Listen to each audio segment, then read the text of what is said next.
Hello friends, welcome back to my channel earth mom Dehradun. मैं हूं ज्योति और वेलकम है आप सभी का मेरे चैनल पे। चैनल में नए हैं तो मेक श्योर चैनल को सब्सक्राइब ज़रूर करें, साथ ही साथ नीचे एक बेल नोटिफिकेशन है उसको हिट कर दें ताकि मैं जब भी कोई न्यू वीडियो डालूंगी आप सभी को उसका नोटिफिकेशन मिल जाएगा। ये फटाफट से आज का रिएक्शन वीडियो शुरू करते हैं। तो मुझे ना सिर्फ एक बात का जवाब नहीं मिल पा रहा है। सरोज भाभी के साथ मेरी भी सिंपैथी थी इसीलिए बोलूँगी क्योंकि उस वक्त वो सही लग रही थी और सही के लिए आवाज़ उठा रही थी। लेकिन जैसे जैसे दिन बीतते गए, जैसे जैसे उनकी वीडियोस पे वीडियोस आती गई, उस हिसाब से मेरी सिंपैथी उनके लिए डाइवर्ट हो गई क्योंकि मैं खुद यहाँ पे बैठ के ये नहीं समझ पाई कि आखिर में ये स्टैंड किस चीज़ के लिए ले रही हैं।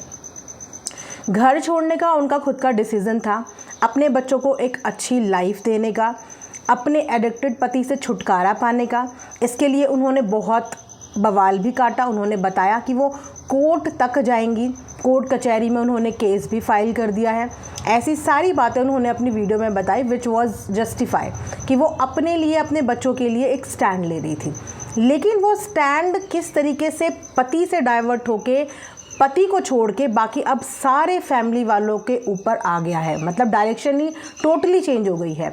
अब अगर इस डायरेक्शन में मैं बात करूँ सिंपैथी की, तो फिर तो मेरी सिंपैथी इक्वल सबके लिए बराबर होनी चाहिए क्योंकि जो स्ट्रगल आज इतने साल के बाद सरोज भाभी देख रही हैं, वो स्ट्रगल पिछले कई सालों से सपना देख रही है, वो स्ट्रगल पिछले कई सालों से सुनीता देख रही है और वो स्ट्रगल कहीं ना कहीं अरमान ने भी देखा होगा। तो हर कोई अपनी स्ट्रगल लाइफ से आगे बढ़ा है। फ़र्क सिर्फ इतना है कि उनकी स्ट्रगल जर्नी जो थी वो ऑन कैमरा हमें देखने को नहीं मिली और इनकी तो अभी स्ट्रगल जर्नी शुरू भी ठीक से नहीं हुई और इनके पास एक अच्छा खासा यूट्यूब का प्लेटफॉर्म भी है जो इन्हें उपहार में मिला है। तो इनका स्ट्रगल देख के हम सिंपैथी कर रहे हैं तो कहीं ना कहीं हम उनके साथ फिर तो बायसनेस कर रहे हैं क्योंकि उनका स्ट्रगल हमने देखा नहीं है, सिर्फ उनकी मुँह ज़ुबानी हमने चीज़ें सुनी है। लेकिन उन्होंने इतने साल का स्ट्रगल आज पार कर लिया है, उसके बाद भी अपने स्ट्रगल जर्नी से रिलेटेड उन्होंने मुंह नहीं खोला या अपने परिवार को या जो पीछे वो छोड़ के आ गए हैं रिश्ते नाते उनको बदनाम करने की कोशिश नहीं करी। अब अगर मैं सरोज भाभी का कल का ही वीडियो ले लेती हूँ, हम लोग रोज़ ये उम्मीद कर रहे हैं कि शायद अब ये चुप हो जाएंगी, अब ये चुप हो जाएंगी, अब ये कुछ चीज़ें डाइवर्ट कर देंगी, लेकिन नहीं, इन्होंने खुद सारा रायता फैला दिया और अब जब ऑडियंस इनके अगेंस्ट हो गई हैं, मैक्सिमम कमेंट्स इनके खिलाफ कमेंट सेक्शन में आ रहे हैं, तो अब इन्होंने कमेंट्स के ऊपर एक जवाब वीडियो बनाया जिसमें अगेन कमेंटेटर्स के जवाब से ज़्यादा फैमिली को टारगेट था। जैसे कि सीधा सीधा टारगेट था पायल को। अभी कुछ दिन पहले पायल ने बहुत सरल शब्दों में इनकी इज्जत रखते हुए, इनका मान सम्मान करते हुए इन्हें समझाने की कोशिश करी क्योंकि मेरे को लगता है फ़ोन पे समझाने की कोशिश इन्हें अब कोई नहीं कर सकता क्योंकि ये रिकॉर्डिंग कर रही हैं, लाइव में सुना रही हैं और लड़ती झगड़ती हैं, ये हम सब ने देखा। तो मुझे लग रहा है कि अब कॉल करने की हिम्मत तो इन्हें बहुत कम कर पाएंगे फैमिली के लोग क्योंकि ये अब अलग ही जोन में है। लेकिन अपनी वीडियो के माध्यम से बहुत सरल भाषा में पायल ने इन्हें समझाने की कोशिश करी, लेकिन इनके दिल तक वो बात भी नहीं पहुंची और इन्होंने अपनी कल की वीडियो में पायल को भी सीधा सीधा टारगेट कर दिया उसकी ही बातों का जवाब देते हुए। हालांकि जवाब वीडियो वो कमेंट्स वालों की थी, लेकिन उसके बाद भी इन्होंने पायल की बातों का जवाब दिया जो कि सही तरीका नहीं था जवाब देने का। पायल भी उसी घर की बहू है, कृतिका भी उसी घर की बहू है और अगर ये उस घर की बहू हैं तो वो भी उस घर की बहू हैं। वो भी बहुत कुछ बोल सकती हैं, बहुत कुछ बता सकती हैं, लेकिन अभी तक उन्होंने अपनी जो फैमिली कंट्रोवर्सी है उस चीज़ में अपने मुंह पे ताला लगाया हुआ है। ऐसा नहीं है कि इनकी फैमिली कंट्रोवर्सी ये कोई फर्स्ट टाइम हो, इससे पहले भी फैमिली के बहुत मेंबर्स आए, बहुत कुछ हुआ, मतलब अनदर लेवल का बवाल हुआ, लेकिन वो भी दोनों घर की बहू हैं। उन्होंने कभी भी अपने परिवार के खिलाफ अपना मुंह नहीं खोला, कुछ भी शब्द इस फैमिली कंट्रोवर्सी में उन्होंने नहीं बोला। तो जब उनके अंदर इतना पेशेंस है और अगर अरमान इतना डोमिनेटिंग है तो ये सोचिए ना कि उसने अपनी वाइफ को भी तो कुछ बोलने नहीं दिया परिवार के लिए। ये बात जो आज वो इनको समझाने की कोशिश कर रहे हैं इनडायरेक्टली कि परिवार की खिल्लियाँ उड़ रही हैं, ये बातें उन्होंने सबसे पहले अपने घर में अपनी बीवियों को समझाई हैं। इसीलिए उनकी बीवियां कभी भी पारिवारिक मामलों में कोई टीका टिप्पणी नहीं देती हैं। वो लोग सिर्फ अपनी वीडियो पे काम करते हैं, अपने व्लॉग पे काम करते हैं और जब भी मुंह खोलते हैं तो एक लिहाज में, एक रिस्पेक्टफुल वे में। कभी ऐसी भाषा का प्रयोग वो नहीं करते जो कि एक भड़काऊ कमेंट हो और सामने वाला उससे भड़क जाए। तो अगर वो इन्हें समझाता है तो इक्वली वो अपने घर की उन लेडीज़ को भी समझाता है। और यही रीज़न है कि अरमान की साइड से फैमिली को लेके कभी कोई ताने वगैरह नहीं आते। अब कुछ लोगों का कमेंट सेक्शन में बोलना ये भी है कि जो बातें बीते दिनों ये पहले कालू के मुंह से बुलवा दिया करती थी, अब क्योंकि कालू इनके बस में नहीं है तो अब वो बातें ये खुद अपने मुंह से उगल रही हैं। जितने सालों का इनके अंदर जो भी फ्रस्ट्रेशन या जो भी चीज़ें इनके अंदर दबी थी, अब वो धीरे धीरे बाहर निकल रही हैं। तो अब एक्चुअली सरोज भाभी का स्टैंड नहीं समझ पा रही हैं ऑडियंस, ये स्टैंड एग्जैक्टली किस चीज़ का है, ये लड़ाई एग्जैक्टली है किस चीज़ की, पति के नशा करने की या फिर नंदों को बेनकाब करने की या फिर परिवार के फैमिली मेम्बर्स को बेनकाब करने की। तो एग्जैक्टली इनकी जंग का उद्देश्य जो है वो एक मिस्ट्री बन गया है कि उद्देश्य किस चीज़ का है। वहीं पे जब मैंने आज सुनीता दीदी की वीडियो देखी तो वो अभी भी ट्रॉमेटाइज हैं, अभी भी उसी ट्रॉमा में हैं, जिस वजह से उनकी हालत ख़राब लग रही थी, बुरा लग रहा था। क्योंकि जो बातें सरोज ने ऑन कैमरा बहुत बोल दिया इस अंदाज में जो उनके लिए एक नॉर्मल बात है, लेकिन ये उसके लिए एबनॉर्मल बात ज़रूर है जो एक समाज में रहता है, जिसके अड़ोसी पड़ोसी हैं, जो एक काम करता है। और जब ये वीडियो सर्कुलेट होती हैं सोशल मीडिया की तो बहुत से लोग सोशल मीडिया की इस तरीके की वीडियो को बर्दाश्त भी नहीं कर पाते। ऐसे बहुत सारे इंसिडेंट आपने अपने अराउंड सराउंड देखे हैं, क्योंकि एक औरत के पास अपनी इज्जत के अलावा और कुछ भी नहीं होता, और कुछ भी नहीं होता। सरेआम जो उनकी इज्जत नीलाम की गई है, आप समझ रहे हो, 500 रुपये की बात करके जो इन्होंने अपनी ननद के लिए बोल दिया है, उसकी वजह से जो उनके आस पड़ोस के लोग होंगे, जितनों तक वो वीडियो पहुंच रही होगी, उसकी सच्चाई तक कोई नहीं जानता। लेकिन बहुत से लोग इन चीज़ों में, इन अफवाहों में बिलीव करते हैं और सामने वाले को उसी निगाह और उसी नज़र से देखना शुरू कर देते हैं। तो अगर एक तरीके से देखा जाए तो सरोज भाभी ने तन मन धन तीनों तरीके से वार किया है अपनी नंदों के ऊपर। धन वो रोज़ कमाने की कोशिश कर रहे हैं, कमरे में रहते हैं, वो भी रेंट के, किराए के कमरे में। कुत्ते उन्होंने रखे हैं ताकि वो कुत्ते जब बिकेंगे तो 2 पैसे उन्हें उससे मिलेंगे। सिलाई का काम करती हैं, दिन रात सिलाई करती हैं, जिससे कि घर की आमदनी चलती रहे। और अगर उसी औरत के ख़िलाफ़ इस तरीके की बातें हो सोशल मीडिया पे तो लोग उससे बात करने में भी झिझकते हैं। परिवार ऐसे लोगों से बात करने से मना कर देता है, ऐसे लोगों के साथ रहने से मना कर देता है। तो इन्होंने जिस तरीके से वीडियो बना दी, इनके लिए वो एक नॉर्मल वीडियो है, क्योंकि ये खुद अपने घर वालों के आसपास है, एक शेल्टर में समझ लीजिए, पारिवारिक शेल्टर में है, जहाँ पे इनके पास फैमिली का, मायके का फुल सपोर्ट है। क्योंकि बिना सपोर्ट के किसी औरत की इतनी हिम्मत नहीं होती कि 3 बच्चों को लेके चली जाए। लेकिन वहीं पे सुनीता और सपना, इन दोनों ने अपनी मेहनत से अपने बलबूते पे यहाँ पे पहुँचे हैं और इज़्ज़त बनाई है अपनी सिलाई करके। बहुत सारी पास्ट की बातें होती है, जब हम कहीं से रिलोकेट करते हैं तो हमारा पास्ट हमारे पीछे छूट जाता है और शायद हम इसीलिए शहर और जगह बदलते हैं कि शहर जगह पानी बदलेगा तो हम अपनी ज़िंदगी की एक नई शुरुआत कर पाएंगे, एक अच्छी शुरुआत। लेकिन उस अच्छी शुरुआत पे भी जो सरोज भाभी ने ग्रहण लगा दिया, उसकी वजह से सुनीता दीदी की हालत आज आप सब देख सकते हैं कि उनकी क्या हालत है। कि आज ऑलमोस्ट 6 से 7 दिन हो गए हैं, लेकिन वो अभी तक उस चीज़ से बाहर नहीं निकल पा रही हैं। इस बीच उनके काम का कितना नुकसान हुआ होगा, उनकी कितनी पारिवारिक और मानसिक हानि हुई होगी, इसकी भरपाई कौन करेगा।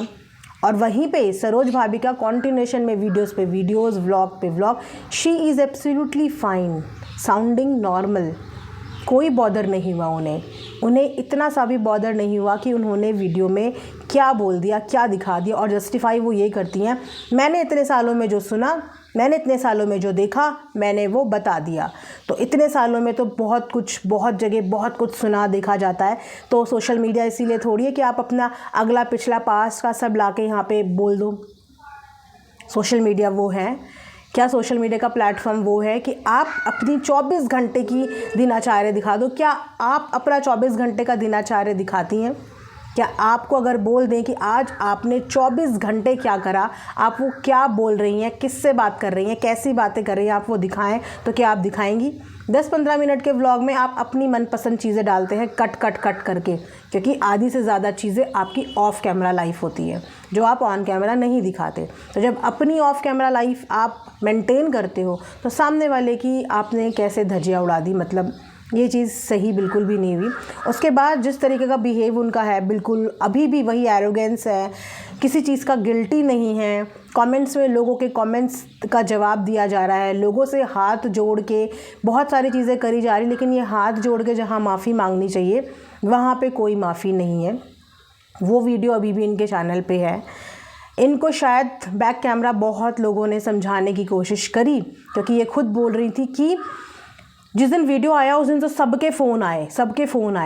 तो बिल्कुल सब ने प्रयास करा होगा इनको समझाने का कि किसी तरीके से इनको समझा लिया जाए, लेकिन जब ये नहीं समझी होंगी तो सामने वालों ने गिव अप कर दिया अपने एंड पे। फिर भी इनके कल के व्लॉग में इनके हस्बैंड का फर्स्ट कमेंट था, इनको फर्स्ट कमेंट, इतना कुछ उस आदमी ने अपने लिए सुन लिया, अपनी बदनामी सुन ली, अपने बीवी के मुंह से अपनी बहनों की बदनामी सुन ली। उसके बाद भी अपनी वाइफ के चैनल पे आके वो एक अच्छा मैसेज देने की कोशिश कर रहे हैं, अपने परिवार को बचाने की कोशिश कर रहे हैं। एक तरफ मेरा पति फ़ोन क्यों नहीं कर रहा, मेरा पति आ क्यों नहीं रहा, यहाँ क्यों नहीं रह रहा, दूसरी एक तरफ इनका कल खुद ये कहना था वीडियो पे कि मैंने तो ब्लैकलिस्ट वाला ताना सुना। तो जब ब्लैकलिस्ट वाले ताने की वजह से आपके अंदर उबाल आया था, तो वो ब्लैकलिस्ट वाली बात तो आपके हस्बैंड ने करी थी। क्या उस ब्लैकलिस्ट वाले ताने में इतना कुछ बोलना ज़रूरी था?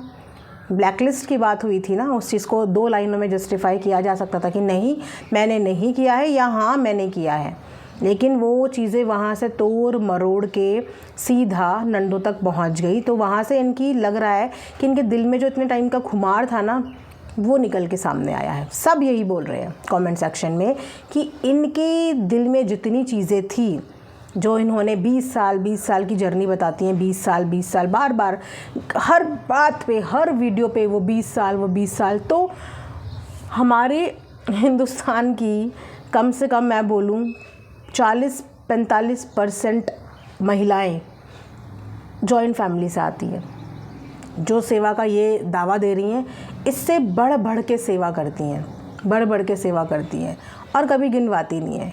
शायद जितनी वीडियो इस समय मेरी बहुत सारी महिलाएं देख रही होंगी, वो खुद भी एक जॉइंट फैमिली से होंगी और वो खुद भी अपनी पूरी फैमिली का ख्याल रखती होंगी।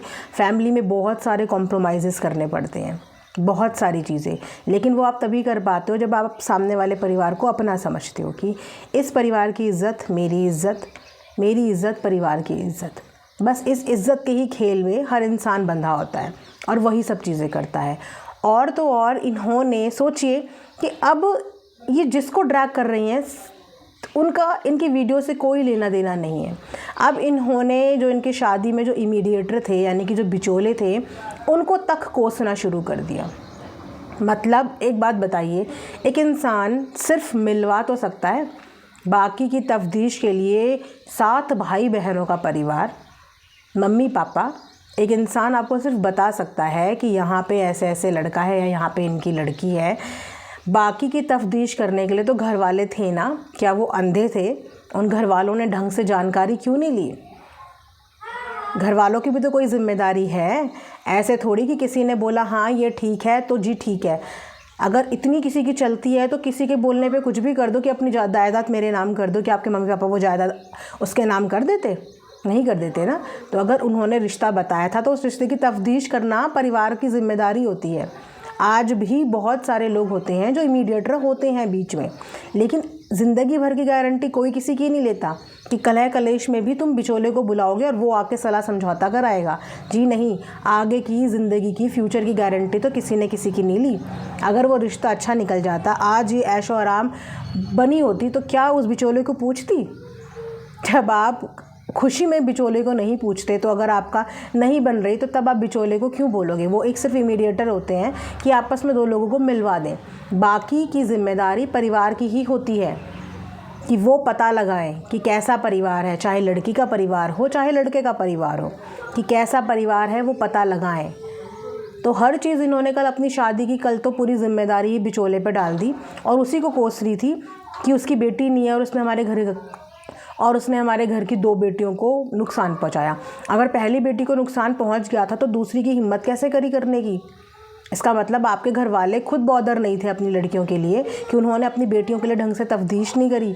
लेकिन उसमें घर वालों की गलती नहीं निकाली गई, उसमें गलती उस बिचौले की निकाल दी जिस बेचारे ने भलाई करना चाहा होगा कि चलो भैया 7 भाई बहनों का परिवार है, लड़कियां टाइम पे भी आ जाएंगी, शादी ब्याह हो जाएगा, है ना। अब अगर इनके पेरेंट्स ने ये चीज़ें नहीं करी तो उसमें बिचौले को कल घसीट लिया।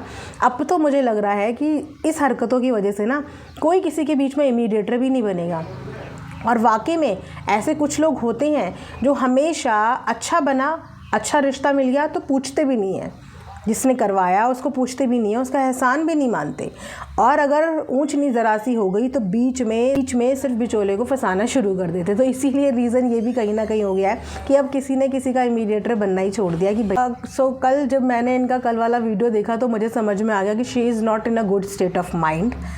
इस समय वो सबको टारगेट कर रही हैं, मतलब सबको, अपने पति की आड़ में वो सबको टारगेट कर रही हैं। जो भी उनके आगे आए वो उनके लिए एक कंटेंट है और वो अपनी वीडियो में बोल देंगी। जिसने अपने बिचौले को नहीं छोड़ा, जिन्होंने शादी का रिश्ता करवाया, जो शायद सोशल मीडिया पे हैं भी नहीं, उनको नहीं छोड़ा, जो एक ऑफ कैमरा लाइफ है, जो अभी तक किसी को नहीं पता, एक ऑफ कैमरा पर्सन है जो कोई नहीं जानता, उनको तक नहीं छोड़ा। तो आप सोच सकते हैं कि ये और क्या कर सकते हैं। शायद यही रीज़न है कि इस वक्त सबने इनसे डिस्टेंस मेंटेन कर लिया है। तो कहते हैं ना कि अपनी इज़्ज़त अपने हाथ में। तो ये कुछ चीज़ें हो रही हैं जो मेरे तो बिल्कुल दिमाग से और सर से ऊपर जा रही हैं, जिस चीज़ में मैं बिल्कुल सपोर्ट नहीं करूँगी, क्योंकि ये चीज़ें सपोर्ट करने लायक ही नहीं है। अगर आज इनकी चीज़ों को बढ़ावा मिलेगा तो कल ये और भी ज़्यादा चीज़ें कर सकती हैं। इन्होंने स्टैंड लिया था अपने लिए और अपने बच्चों के लिए, अच्छे भविष्य के लिए, लेकिन जिस तरीके की ये वीडियो बना रही हैं, जो ये काम कर रही हैं, क्या ये अपने बच्चों को एक अच्छा भविष्य दे रही हैं? ये अपने बच्चों को अच्छा भविष्य नहीं दे रही हैं। इनफैक्ट ये अपने बच्चों को ट्रबल में डाल रही हैं। शांति से अलग होके आई थी अपनी मर्ज़ी से, शांति से अपनी घर गृहस्थी चलाती, शांति से सब चीज़ें करती। बहुत लोग सेपरेट होते हैं, एक टॉक्सिक रिलेशनशिप से बहुत महिलाएं बाहर निकलती हैं। उसकी भी कम से कम 20-25 महिलाएं ऐसे टॉक्सिक रिलेशनशिप से बाहर निकलती हैं, लेकिन उसके बाद वो चाहती हैं कि मैं फ्रेश शुरुआत करूँ, एक अच्छी और एक नई शुरुआत करूँ, एक पॉजिटिविटी के साथ। लेकिन ये घर से ये सोच के निकली थी कि मैं तो निकल गई हूँ, लेकिन मैं किसी को चैन से जीने नहीं दूँगी। इनकी इंटेंशंस कहाँ से कहाँ चली गई, जो बिल्कुल इस समय परे, सोच से परे है और समझ से परे है। तो ये था मेरा रिएक्शन। आप लोग भी ज़रूर बताना कि आप लोगों को क्या लगता है कि जिस चीज़ में ये अब घुस गई हैं, जो हरकतें ये कर रही हैं, वो हरकतें यही दिखाती हैं कि इनके दिल में जो इतने टाइम की नफ़रत थी, जो ये शायद प्यार में दिखाती थी कि मैं प्यार करती हूँ, मैं रिस्पेक्ट करती हूँ, मैं इज़्ज़त करती हूँ, वो शायद ये कभी भी नहीं करती थी। क्योंकि अगर हम किसी की इज़्ज़त और रिस्पेक्ट करते हैं ना, तो उसका लिहाज हम हमेशा करते हैं, ज़िंदगी भर लिहाज करते हैं। और ज़िंदगी भर हमें रहता है कि नहीं, हमारे मुँह से ऐसा ना निकल जाए कि इज़्ज़त पे बात आ जाए। तो इन्होंने शायद ना कभी इज़्ज़त करी, प्यार तो कभी करा ही नहीं, क्योंकि वो अब इनके ज़ुबान से झलक रहा है कि इन्होंने क्या किया है।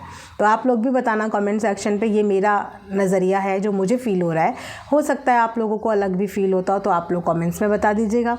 मैंने वीडियो से बता दिया। मिलेंगे नेक्स्ट टाइम, तब तक अपना ध्यान रखिए। Thanks for watching earth mom Dehradun.